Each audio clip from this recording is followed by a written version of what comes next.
Hello, welcome back to Yoga with Adele. Find your inner sparkle. Today we're continuing with our Foundations of Yoga series, and we're doing a really lovely pose, a really nice, calming, nurturing, relaxing, yummy pose, child's pose, Balasana. So I've even got my comfy jumper on and my socks today because we're not going to be doing any sort of standing practices or anything like that. It's a nice, relaxing pose. So I'm going to give you a few variations. So if you have got a couple of props, if you've got a yoga block, that could come in handy. So grab that. And if you are lucky enough to own a yoga bolster, you could grab that. If you don't have a yoga bolster, what you can do is, the long pillows off your bed, so actual pillows, get a couple of pillows and stack them on top of each other, and that's going to be like your makeshift bolster. If you have essential oils, beautiful essential oils, and you want to incorporate those in your practice, then grab your favorite oil, particularly because we're going to be breathing it in around the face area. So if you've got something like doTERRA Breathe or air oil, and you want to open your sinuses, this could be a good one for you. And that's it. That's all you need. So grab what you can. If you haven't got anything, don't worry. You'll still be able to do a version of the pose. I'm going to give lots of different versions. So child's pose. It's a pose that we a resting pose. But when you're in a general public class, it may be that it's difficult for you to get into the pose, and you don't feel that rested in the pose. And this can be for a number of reasons. So you can see I'm kneeling up here, I'm sitting on my heels, so my knees are deeply in flexion. They are deeply kind of wrapped around tight. And this is kind of part of our pose here, that we want to be able to sit down onto our heels. So this isn't suitable for everyone. So straight away, this deep flexion in the knee just doesn't suit everyone. So the first variation, so I'm going to use a couple of cushions off the couch, but you can use your pillows if you've grabbed those, or a folded blanket. And what you can do is you can fold up your blanket or take your pillows and you can place it just in the space between your sit bones and your heels. And can you see what that does is that immediately lessens the deep fold in my knee. So you can take this support, especially if you're practicing at home, take your time to kind of set yourself up and then just start to bring your body down, stretching your arms out, drop your head and your elbows down here. Or this is where you can use your block and bring the floor up to you. So this is one variation of Balasana with a bit of support under the hips. And just take your elbows in line with your block here. And this is quite comfortable just to rest the spine. So we'll just do 3 breaths here. 1, 2, breathing into the belly as best you can. 3. And then to come up, just pressing into the hands, walking them back, and then getting yourself to move side saddle over and take out the support. Okay, so that's if you've got knee problems. The other one you're going to do if you've got knee problems is skip that version of the pose altogether, and instead, because what we're doing, we're just curling ourselves into a ball in child's pose. We're wrapping ourselves up and we're giving ourselves this rounding of the spine, stretching the back, the muscles of the back, but it's like a forward fold. So what you can do is do child's pose on your back instead by bringing your knees into your chest, placing one hand on each knee and drawing them in like this. So you're rounding your spine. You could even wrap your arms around and take hold of the wrist if that's available and rock gently side to side. So if traditional Balasana and child's pose is not available for you in your body, then it's not going to feel like a nice restful restorative pose. So when the teacher in the class is saying, take child's pose if you want to rest, and your knees are kind of screaming, not happy, then you can always do an upside down child's pose instead. Okay, so using the block again, if now you're okay to sit on your heels and you're not using your support, if you need the support, take it. It's available to you now, you've got your option. So I'm going to take a little folded tissue and my essential oil, and I'm going to pop a couple of drops onto my tissue. So you could put this onto your block if you wanted to. If you want to just use it on a tissue, then you can go ahead and just place that on your block. So my knees are together again here. So knees are together, I'm sitting on my heels. I'm going to frame my block with my elbows and just position that tissue to wherever it feels good, so that I can place my forehead just in front of the tissue, close my eyes. Be careful if you're using something like a mint oil here. So I'm going to drop my head down onto the block, close my eyes, and breathe that lovely scent in. So I'm using Balance today.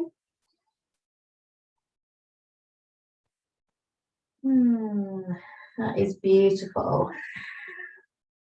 Breathe in. You could take 3 breaths, 5 breaths, 10 breaths.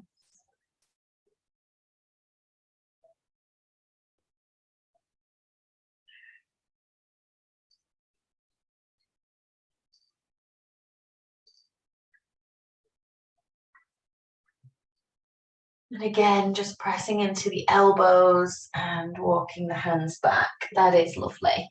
Okay, the next version we're going to do is, instead of knees together, we're going to separate the knees. Now, this is useful if you've got a little bit more in the belly area, or maybe even if you're a little bit pregnant. This pose is not going to be great if you're heavily pregnant. I would use a different modification, like the pillows or the bolsters that we'll do in a minute, or skip it altogether. So knees apart just gives a bit more space for the belly, or even the chest. If you're blessed with a bigger chest, I do know that sometimes knees together trying to bring your body down, if that's uncomfortable here, is not great in some women's bodies. So separating the knees a little bit.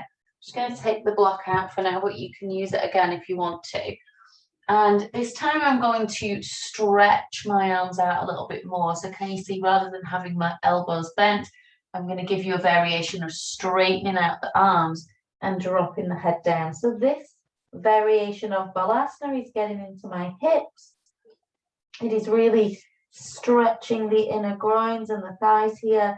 But with my arms stretched out like this, it's also getting into my shoulders here.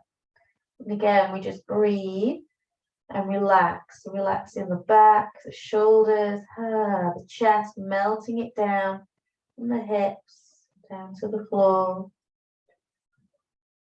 And breathing in through the nose and out through the mouth is quite nice. And relax.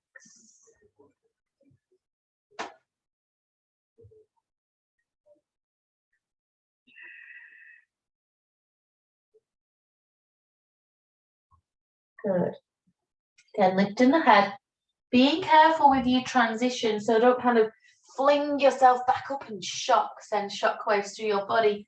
Take your time to press into the hands, align the head with the neck, the heart, and transition by padding your hands back and unraveling your spine here.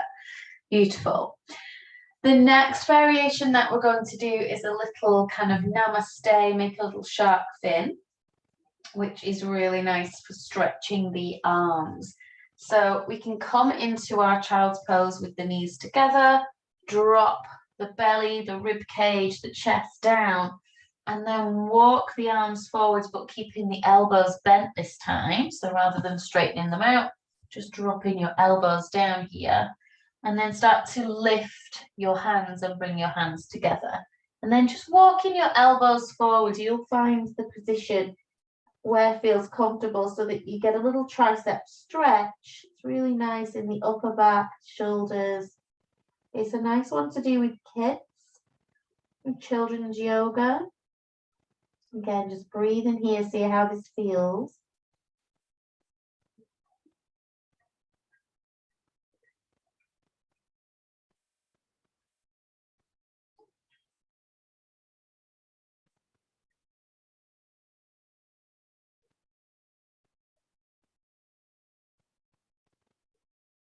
Good.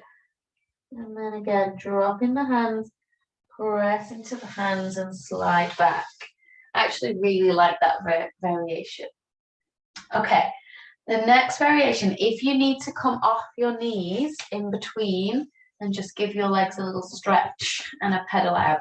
So remember, in class, in your home yoga practice or in a public class, you wouldn't be doing 5, 6, 7 versions, however many we've done today, of child's pose Balasana. You would just choose the version that suits you generally, or that suits you for that particular day. So we've just got a couple more to do. It's amazing how many different variations there are. So give your knees a little rub down and a shake out if you need to stretch your legs. Get some circulation back into your feet.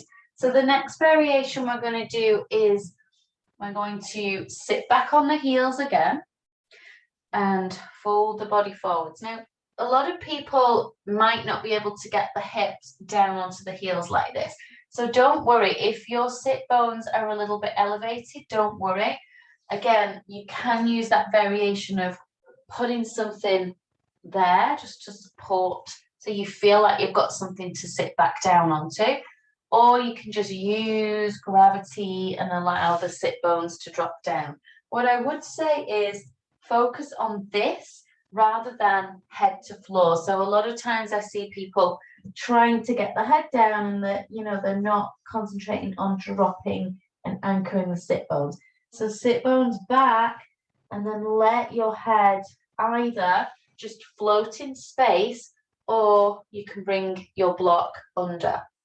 Another one, if you haven't got a block, which I really like to do, is to make little fists with the hands. 1 potato, 2 potato, like this. And then this, if your hips are elevated slightly here, using the fist over time, then with breath, you might be able to start to drop down, take that position with the knees, whichever feels good for you, relax the shoulders. So that's another variation. The one we were going to do is sweeping the arms around instead and dropping them down by the feet. So just dropping the hands with the palms facing up. So really curling yourself into a ball now. Forehead down.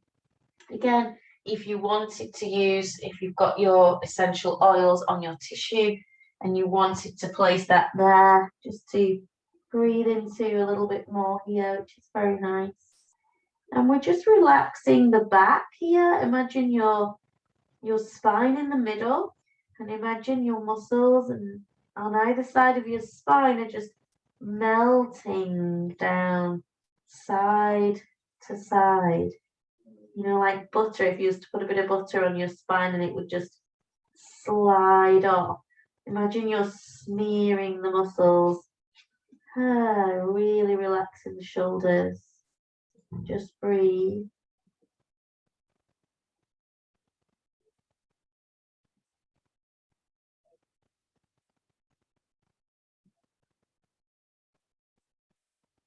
Good. And then slowly roll it up. Amazing. And the last version we're going to do is with our bolster or our pillows. So if you've got your bolster, you're going to place it lengthways on your mat. If you're using pillows, I wouldn't use these, they're not very thick. So like the pillows off your bed, 1, 2, 3, you can stack them as high as you want to. So now we are going to take our knees wide. We've learned that variation. I'm going to bring the bolster in a little bit so that we can place our belly, rib cage and chest along the bolster. So knees are either side. We're sitting back as best we can. And then we're going to, so you might want to wiggle that in a little bit. We're going to drop the body so you've brought the floor up to you. And what I would do here is turn your head to one side, and you can take the elbows down, just play around with the arm position here. You could kind of hug the bolster a little bit, placing your head to one side just to help make sure your neck is even. I would do a minute, 2 minutes, even 5 minutes with your head to one side. Breathing and relaxing over the bolster. And then I would turn your head to the other side and just even it out. And do 1, 2, 3, 5 minutes even on this side. And then just take the bolster out. Once you've done that, take the knees together and just take a child's pose in the center for a few seconds and roll up, and then definitely come off those knees when you're ready and give them a little rub and a shake out. So let me know in the comments, did you know there were this many ways to do Balasana, to do child's pose? I always offer plenty of modifications in my general classes, my public classes. I give people the option of knees together, knees apart, making fists with the hands, but not all teachers do. So just be aware if you're watching these videos and it's giving you some insight that you have got options to choose a pose that is perfect for your body, for your bones, for your joints, for your anatomy, for your shape. Yoga is for everybody, and I want everybody to be able to do the poses and to have access to this beautiful practice. So let me know in the comments if you found this useful. Have you discovered a new version of child's pose that you've never done before? I always love it when I discover something new. So do drop me a comment. Let me know for Movement Monday, if you're doing this on a Monday, how you've got on with it. Let me know your favorite version. So I would love to know what your favorite version is. Drop it in the comments below. My favorite version of child's pose is da da da. And then do come back and check out each week for a new movement video. So if you're watching on YouTube, make sure you hit the subscribe button. We are over 100 subscribers now, which is amazing. If you're watching on Facebook and you're not already in the YouTube community, then do hop over and support me in my mission of sharing yoga with more people in the world. So thank you so much for joining me. Have a beautiful rest of the day and rest of the week. Namaste.